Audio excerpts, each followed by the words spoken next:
Robin, welcome to nasscom and welcome to the 16th edition of the nasscom Design and Engineering Summit. Really happy to have you on board. Thank you. It's been a pleasure to be here, and to be very honest, walking through the exhibition just made me feel really happy. One, as an Indian, and two, just with the innovation that I got to experience on a very minuscule scale, I would say.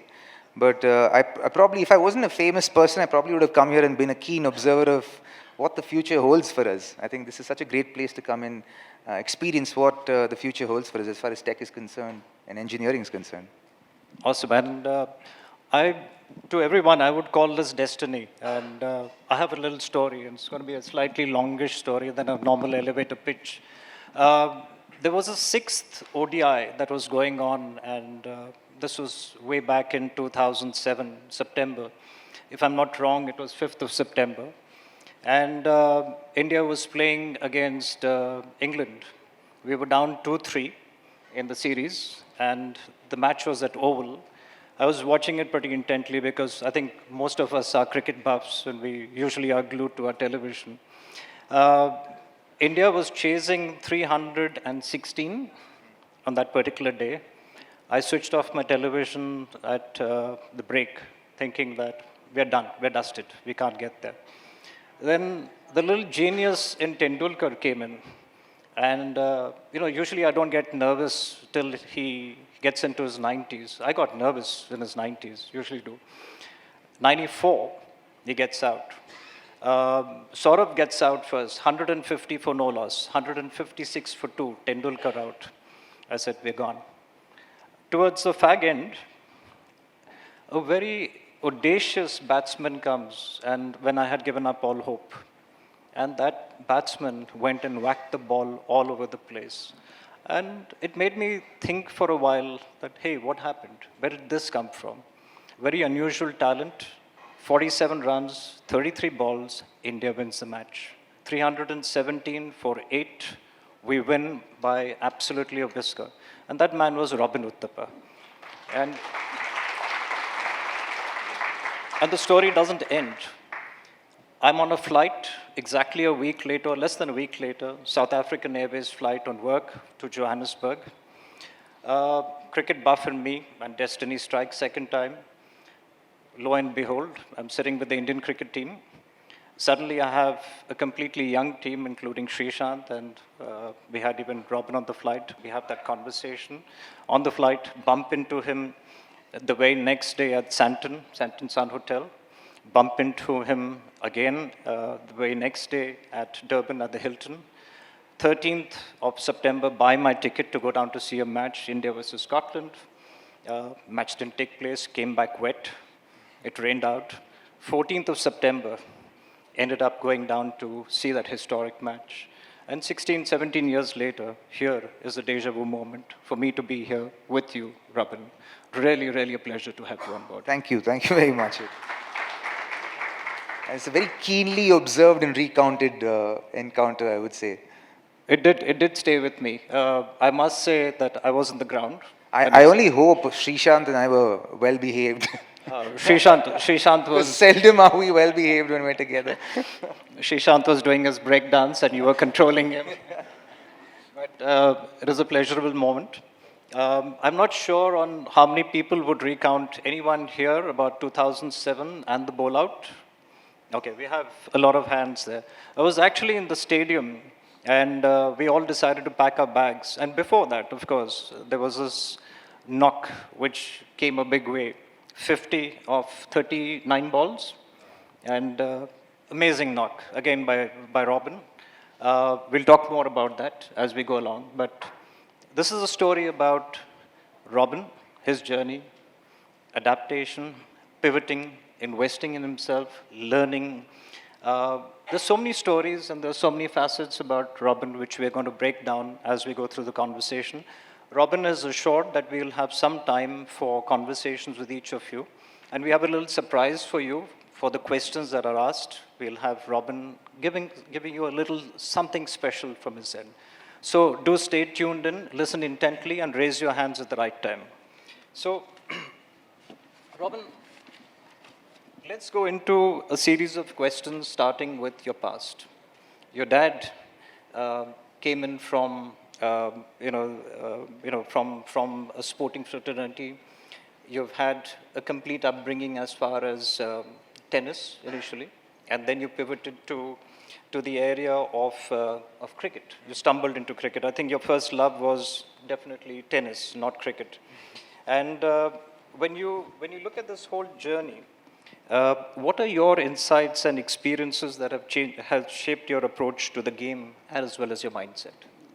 Well, yeah, I'd actually change it a little bit. As in you said, my first love was tennis. I would say my first girlfriend was tennis, and then I married cricket.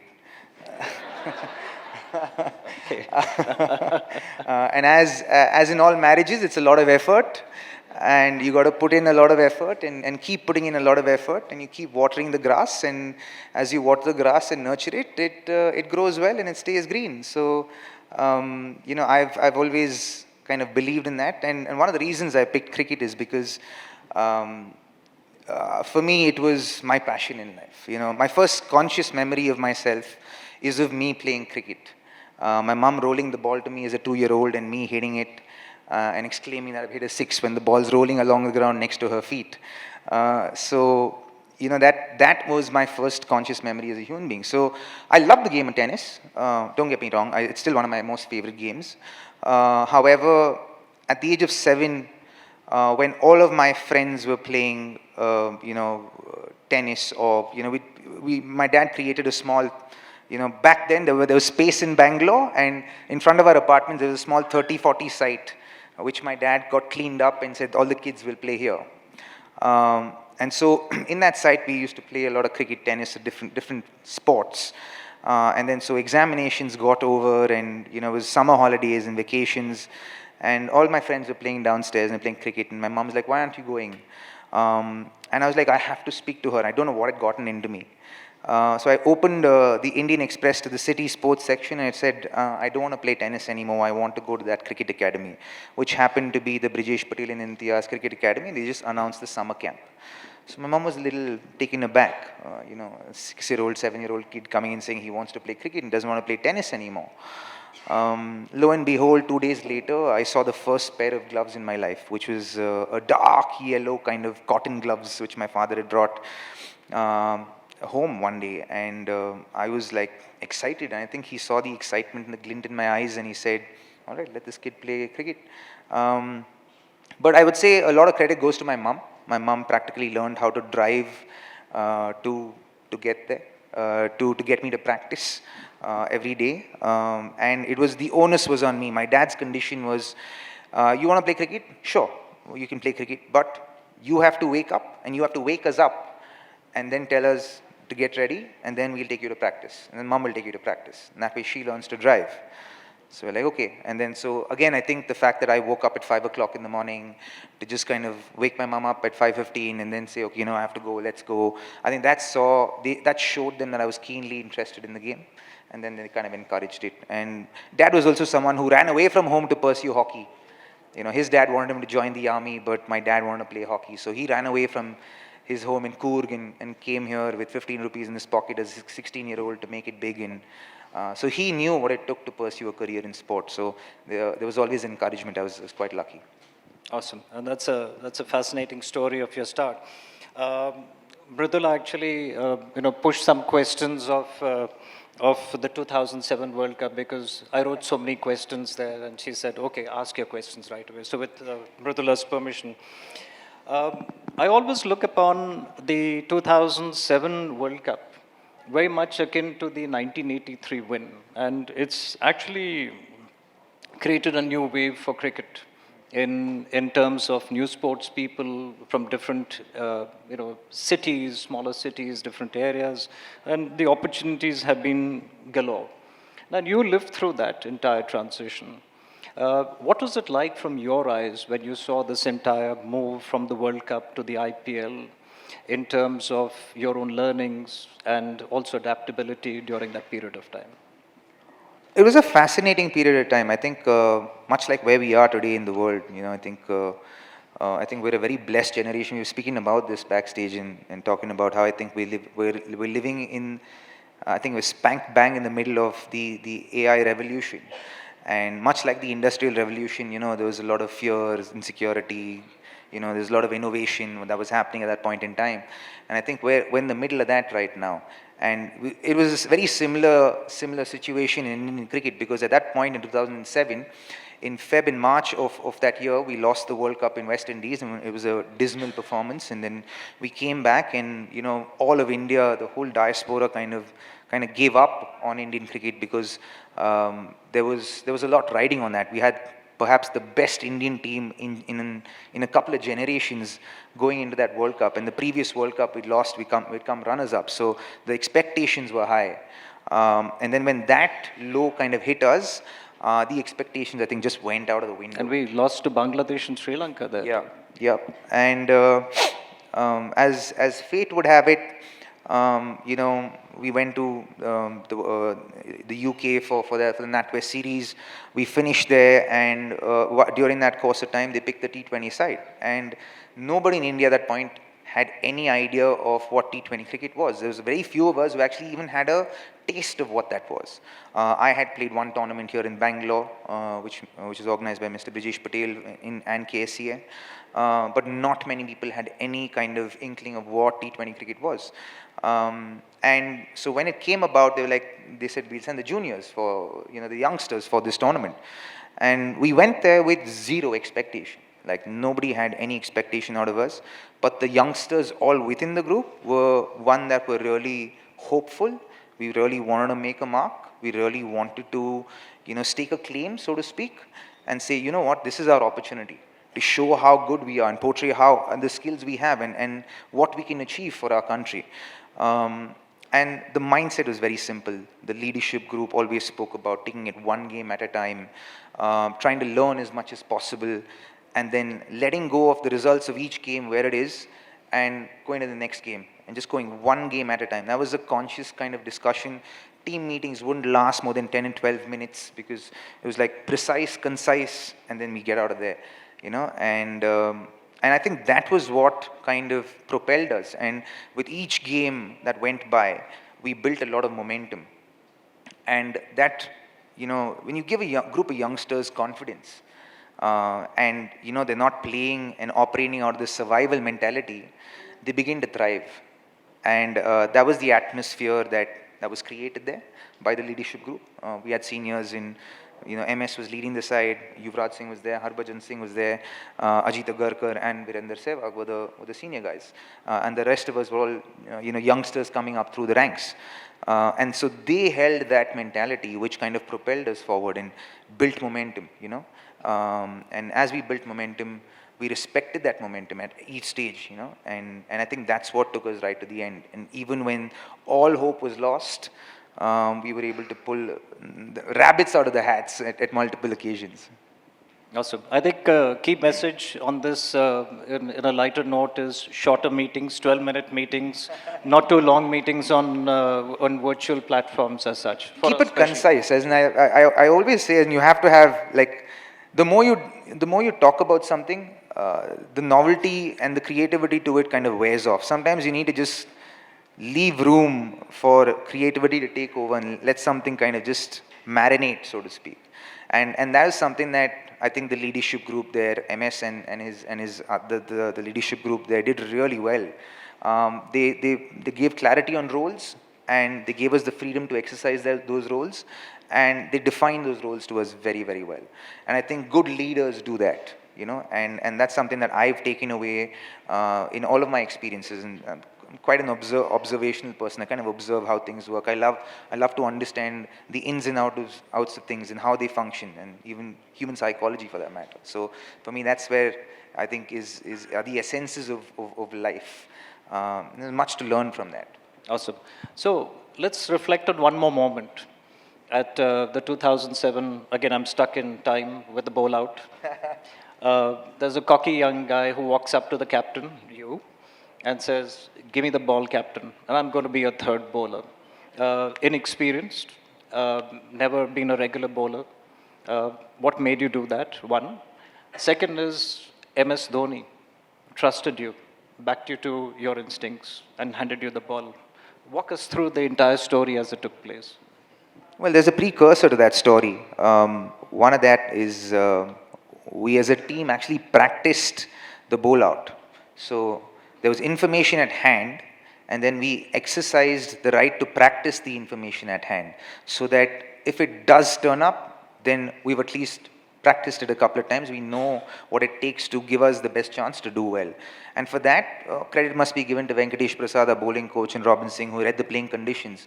For example, Pakistan hadn't read those playing conditions, and they didn't know that there was a bowl out. Once the tie came about, they thought, okay, maybe a toss, and then the toss decides the winner. And then when the fact that we got to know that they don't know about it, just made us give ourselves a much better chance, because we're like, hey, we know what's going to happen next, and we've also practiced for it. And amongst the ones who practiced it, and we always played a game at the end of the warm-up where bowlers went against the batters, and whoever hit the stump more, we performed the bowl out, whoever won. And more often than not, in the 3 or 4 practice sessions leading up to that first game, second game technically, the batters won, because the bowlers are always reminded to bowl the right channels. The batters like, oh, we have to hit the stump. That's simple. We just hit the stump. So we kept winning. And the ones who kept hitting the wickets often were Virupa, myself, and Rohit Sharma. We were the ones hitting it the most often. Rohit wasn't playing that game. Virupa was playing. Baji got the ball. Bajupa played the game, and Srishant and Irfan were the other 2 bowlers. And so when the tie happened, and we knew that the bowl out's going to happen, MS had gone back to the dressing room to discuss, okay, what's going to happen? Because I went straight to him and I said, you know what, bro, like I have to bowl. So he just looked at me for a second and he said, sure. At that point when it's actually all happening, you don't really necessarily realize it unless you're a pretty self-aware person, which I wasn't at that point in time. When I think back at it, and in retrospect, when I look at that whole situation, I think what made me as a 21-year-old playing that tournament to go up to my captain at a World Cup stage in an India-Pakistan game to say, you know what, in this shootout or this bowl out, let me have a go. I think I was riding so high on my own confidence of my own performance, and the fact that I'd practiced something, I had a know-how of how to do it, and I knew what it would take for me to be successful executing that skill, or to give me the best chance to be successful at executing that skill. I think on that confidence I went to him. But when I thought about it from a leadership perspective, from his side, here he saw a 21-year-old guy who was just kind of trying to make it in his career, having the confidence in an under pressure situation to come up to him and say, you know what, captain, give me the ball. I want to do it. I want to do it for the team. And he backed the confidence of the player himself. So the leader backs your team, like the team member was saying, give me the ownership of this, I'll do it. He didn't second guess it. He actually reinstated the confidence I showed in myself. Maybe not consciously, but subconsciously, that probably reinstated my own confidence in myself, that my leader trusts me with this. So I'm going to do this for him. I'm going to do this for my team. I'm going to do this for myself. And that, I think in hindsight was, for me, a breakdown in a great lesson in leadership, but also in backing yourself when you truly believe in yourself. Oftentimes we over-marinate and overthink it, and we beat the horse down dead. Oftentimes we don't need to do that. We just need to go with our instinct. Awesome. And there's another story which we'll keep for another day, but that happened, which Dhoni actually knelt down and he didn't keep the stumps, as in he didn't come up. So that's another brave decision on Dhoni to give you more visibility to the stumps. Yeah, just made the target smaller and more concise. Again, a great leadership quality. Think out of the box, and how do I enhance what's already there and enhance not the result, but the possibility and the chance of giving my side or my team the highest chance to succeed. Because you can't guarantee success, but you can give yourself the best chance to be successful. And as a leader, he saw that 1% adding value, which is great. So to the folks who haven't actually seen 2007 and haven't seen that game, this is a fantastic opportunity to get onto YouTube and see that once again. It really makes for an outstanding viewing. So we're going to jump into another area, which is competition and career longevity. and apt person to ask the question. You've had 20 years plus in terms of career longevity. Now, cricket in India is pretty intense in terms of the numbers of kids who come in, and I've been witness to this and seeing 150, 200 kids turning up at one go at the Dilip Sarkar Academy in South Mumbai to 500 to 1,000 who play in small patches at Dadar. And the number of kids who literally come into the sport, why for those 11 spots at any period of time. Now, there's something that you've said which really stands out. You said that this high level of competition tends to bring an individual sport flavor to a team sport. And given such a landscape, how did you navigate such fierce competition when you had star-studded people in the team, worked your individual game plan, and as well as contributed to the team's success at large over your career? Well, I think cricket is a very complex sport. I don't think it's a straightforward sport. I think it's a very complex sport, and I think the complexities run into even how the team operates. Because each skill is so different from the other, like an opening batter's skill is very different from a fast bowler's skill. And an opening batter skill is also very different from a middle order batter skill, because they might be performing the same skill, but the way they perform that skill is very, very different. So it is as much an individual sport within a team sport, and you're also competing with each other, because there is dexterity in the fact that an opening batter can bat in the middle order, as was I. I could bat anywhere in the batting order from number 1 to number 8. That worked against me. Perhaps if I had the wherewithal to say and peg myself in one place and say, you know what, I'll be just an opening batter, I probably would have given myself a better chance to have a much longer, perhaps, international career or exposure in international cricket. But having said that, I think those complexities are what make it special. Like today, if you look at, even in the corporate world, each role needs to be defined, and I think that definition of that role has to be very, very clear. Many people within the team will be performing or will be trying to perform to the same end, but to get to that end, there are cogs in the wheel that play different functions, although within the same wheel. Now, to define those functions as a leader becomes very, very crucial. And to have clarity as a leader as to what the goal is at the back end, what do I want to get at, what are my milestones along the way, and how do I get the cogs in the wheel to perform their certain roles and make sure I oversee them in a way that propels them forward, and moves towards the goal, and then it's a journey, and the fact of enjoying a journey. I think it's a fascinating human endeavor to bring 15, 20, 500,000, 10,000 people down together to try and achieve a particular goal. And I think team sport is a concentrated effort in that endeavor. Right? You get 20 people together, 25 people together to try and win an IPL championship, to try and win a World Cup. Or a bilateral series for that matter. But it's 15, 20, 25 people coming from different life experiences, different cultures, diverse. And in our country, it gets far more diverse.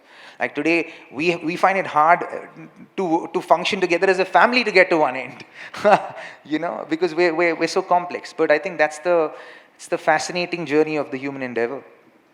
Awesome. So we'll shift gears into resilience, and you've been talking a lot about resilience. And when we look at this, I look at this as more like a Truman Show event, like Jim Carrey there. Everything is being scrutinized. You've got the media, you've got high financial stakes, you've got the IPL, and you've got a lot of visibility being now accorded to the younger generation at a very young age as such. There is a lot of scrutiny, even from a corporate side. We have a quarter-on-quarter performance area. There's intense amount of pressure. So what would your advice be to us professionals, since you've gone through that entire thing on the field? That's the first part of my question, and I'll come to the second part later. Well, I would say, for me, the clarity and the definition of the roles that need to be performed by the individuals within the group. I often have said this, and I believe that great leaders provide clarity and provide clear defined roles, and one is there is a direction in which they lead, and they operate from a sense of providing security to the team. For me, some of the great captains I've played under have been, say, a Gautam Gambhir or a MS Dhoni for that matter.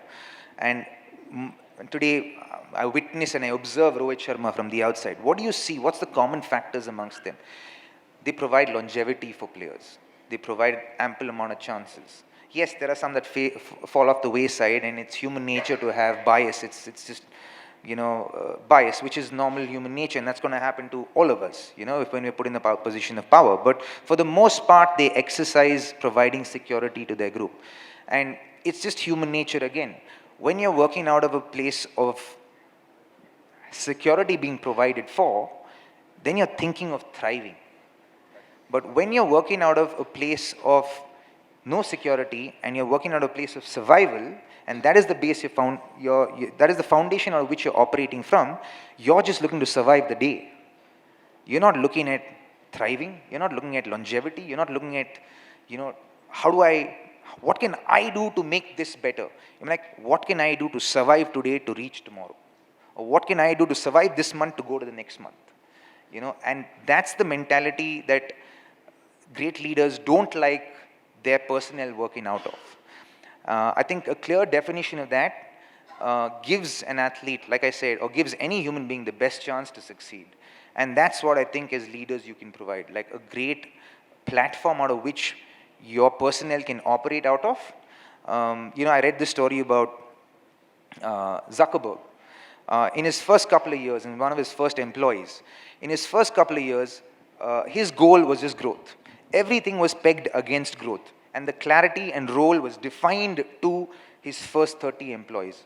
This is your role. Everything needs to be pegged against growth. If it's not pegged against growth, it falls off the wayside. We drop it. He provided, just the atmosphere in Facebook was one of foods provided for, gourmet foods provided for. Friday's you've got free drinks on the house or whatever of that sort. So he created a space of security and thriving. So obviously, anyone who's self-aware understands the value of that in a company, or understands the value of that in a group. And then they say, you know what, I want this to sustain for as long as possible. So what can I do from my end to make this sustain for as long as possible? Not just for myself, but also for this whole ecosystem that keeps me here. I like this here. This is great for me. So they start operating from a place of, I want this to go on for as long as possible. And great leaders actually create that space. Great. And the second part of my question is a quote from what you've said earlier. Every step feels heavier and heavier. Talk us through the whole quotient of the concerns that you went in the dark period. And it's also a big conversation topic within the corporate area. What did you do at that period of time when you went through that dark phase, and how did you walk through that? Well, I was very lucky I survived. As in, for me, at that point, life was beyond hopeless. And it was quite burdensome, heavy to kind of navigate through that period. But, there were some life-defining moments for me in those phases. But I think I discovered a lot about myself. I discovered the resilience I've been built with. And I think I practiced and I exercised a lot of self-awareness, conscious breathing, being aware of what I eat, what I drink. And life kind of pushed me in the right direction, and I got lucky with the kind of advice and suggestions I got to navigate through that period in a way that helped me come out of the back end. But on that journey, there was a lot of growth. On that journey, there's a lot of discoveries about myself. And you realize that sometimes in the rigmaroles of life and just kind of going through life, you are so unaware of the things you get caught up in and the kind of pressure you take on, and you leave a lot of things unresolved in your head, and you just say, it's okay. And you don't actually resolve those things. And that also comes and roots from a place of lack of self-awareness, and also taking yourself for granted and not valuing yourself, and maybe even perhaps a tad bit of a lack of self-worth. And when that happens and you take yourself granted for long enough, you find yourself in a dark place, not able to perform your day-to-day roles. even with a semblance of quality. And I think that needs to come, because if you want to perform well in the jobs that you're in the passions that you'll exercise on a day-to-day basis to put food on the table, then you will need to make sure that mentally and emotionally you find yourself and keep yourself in the best place possible. And oftentimes we take that for granted. Like navigating through traffic. What are we doing to get rid of that stress today? You know, today in Bangalore we navigate through traffic and it's stressful for everyone. We've all experienced road rage of some form or the other, perhaps on a day-to-day basis. Do you make space to clear that out so that you can spend that 1 hour quality time with your kids when you go back home? How do you navigate through that? Or create space to, how do I create that space to get rid of stress in my life to be able to function optimally at my place of employment? You need to exercise self-awareness and conscious breathing of some sort, or some form of exercise to get rid of the stress. Excellent. Let's move to one area quickly, which is about investing in yourself. And you've been talking a lot about that. And a lot of the audience in today has spent a lot of time, say 10, 20, 30 years, just working on possibly in the same or similar fields. And there are a lot of disruptions in technology today, one being, say, Gen AI, for example. There's a constant talk amongst our community of reinventing ourselves, reskilling ourselves at all times. And you speak a lot about investing in oneself. And you went through this entire exercise at one period of time in your career. And you had a personal coach in Praveen Ambre, which was the first of its kind. How important was this entire process for you to invest in yourself? Well, I think the greatest investment one can make in themselves, one can make in their life is in themselves. And I think that is something I was fortunate enough to exercise at a time where I felt, okay, you know what, there's a gap in my batting that I want to cover, because I'm pursuing, there's an end that I'm pursuing. So to that end, I want to leave no stone unturned. And if it means I need to upskill myself, then that's what I'm going to do. I'm going to try and close the gap as much as I possibly can and try and close it completely and become, at that point, my desire was to become the most consistent domestic Indian cricketer so that I can play cricket at the test level and play at the highest level. And in that pursuit, I was like, okay, I want to do this. And initially we were mocked and we were laughed at because the whole concept of one-on-one training didn't even exist in cricket. So when it came about, I had a lot of my seniors in cricket, mocking us. There were articles in Times of India that mocked us. I got one, maybe two calls saying, this is a very innovative idea. I'm so glad you're doing it. This is the future of cricket. And here we are. This is 12 years from the fact when I did that. And today, practically every Indian cricketer has their own personal batting coach, or their bowling coach, You were or ahead their of the spin curve. bowling coach. And that, for me, at all times, I was like, okay, I have to evolve. I have to, we cannot escape evolution, whether in your relationships, whether in your workplace, whether in your place of passion, you cannot escape evolution. It is bound to happen. I got dropped 20 years ago from the Ranji Trophy team because I got out in an under-19 match playing a reverse sweep. Today, you get dropped from any team you play for if you don't know to play the reverse sweep. So innovation is the name of the game. Evolution is the name of the game. You cannot escape it. And today, if we have to get on with our children, we have to evolve mentally. If not physically, we have to evolve mentally and be open to their experiences and say, what can I learn from what they're saying? Because if I have to get on with my kids 20 years from now, when they are adults, they have to feel like they relate to me and I relate to them. So I have to keep innovating myself. I have to embrace innovation and embrace evolution and say, okay, I'm going to use this. I'm going to upskill myself. Put in the effort to study. Not subjects that you don't like. Like, for me, today I met Prajwal today, and what a fascinating kid, 17 years old, come up with cloud computing through a game. I'm like, oh, I'm going to download that game. Maybe tomorrow if my kid's going to be, an AI analyst or an AI engineer, and what he's talking and his nomenclature is about cloud computing, maybe I'll have 2 cents to contribute to that. And he'll be like, oh, my dad's pretty cool. So from every angle of life, it adds value to evolve and to embrace evolution. And for me, I'm someone who there's this phrase that I came across when I was much younger, when I actually started innovating and embracing evolution as a cricketer, was two words that I read somewhere. It said involve, evolve. And if you want to evolve, you have to get involved. You cannot evolve without getting involved. And so for me, going and upskilling myself and constantly upskilling myself to this day is an endeavor that I truly enjoy, and it pushes me out of my comfort zone, but I know I encounter growth outside of it. Awesome. That's a fantastic answer on upskilling, and we are also going through the throes of upskilling as an industry. I'm just going to take a few rapid fire questions. We're going to get a bit of mirth into the conversation. Let's see with the first one. What's your go-to pre-match ritual? Quick answer. I step in with my right foot. I look at the sun, get the sun in my eyes a little bit. And that's one thing that I don't compromise with. It's a non-negotiable. So, what was your favorite cricketing moment of your career? Oh, that's a hard one.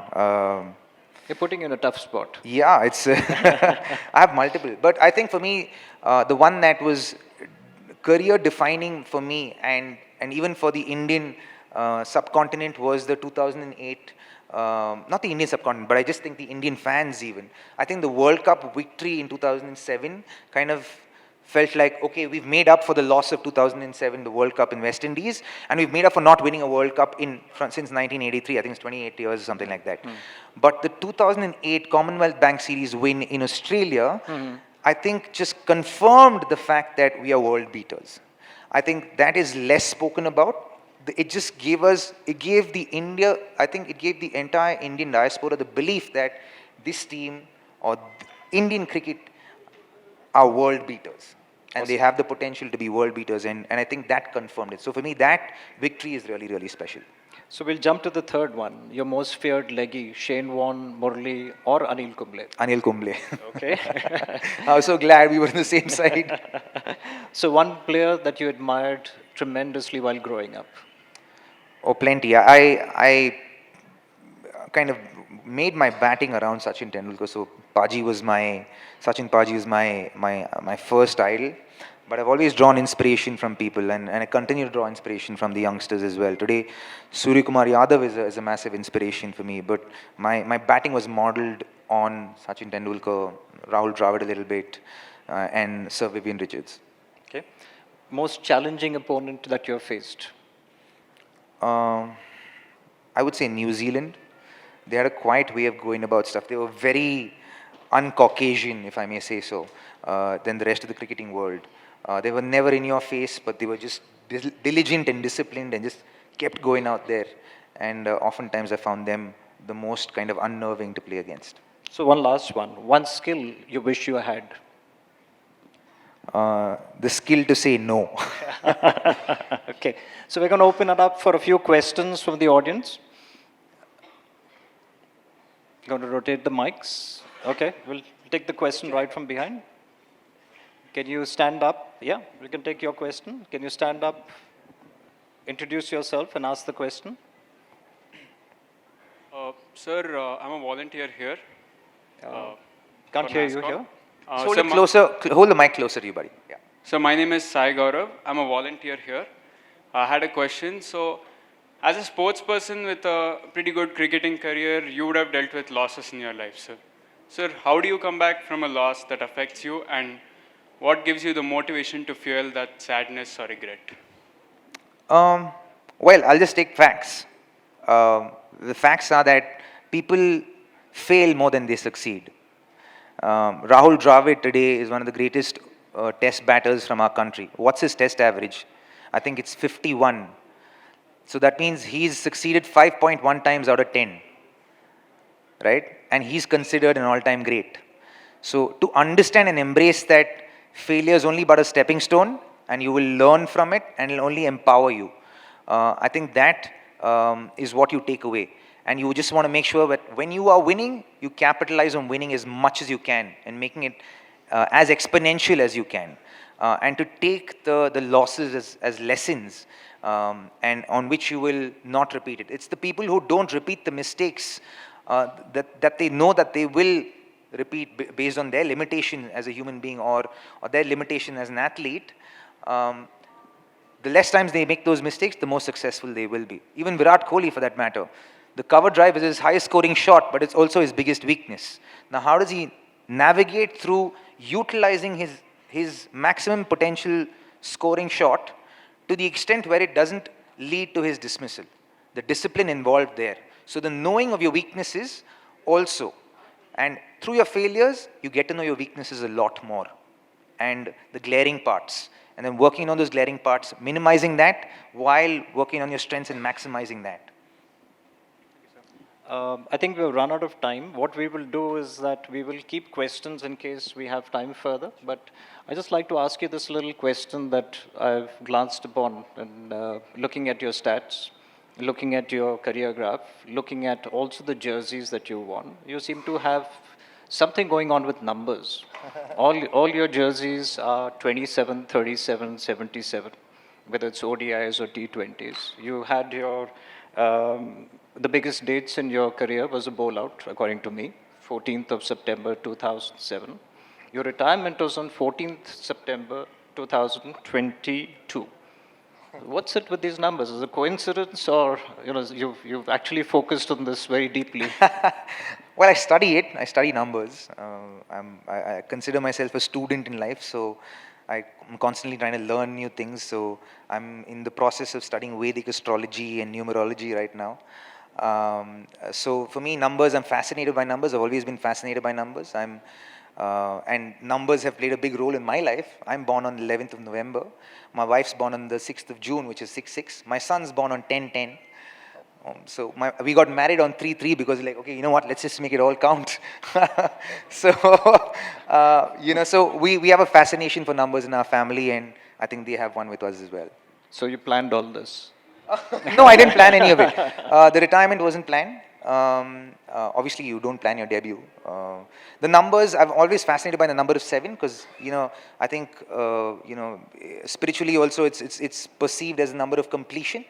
And, when you look at, pregnancy or childbirth amongst, conscious beings, it all are divisible by the number 7. So there's a fascination with number 7. So that's why I use number 7 in some form or the other in my Awesome. number. Robin, we're run out of time. Time's up there. My entire team's up in arms there.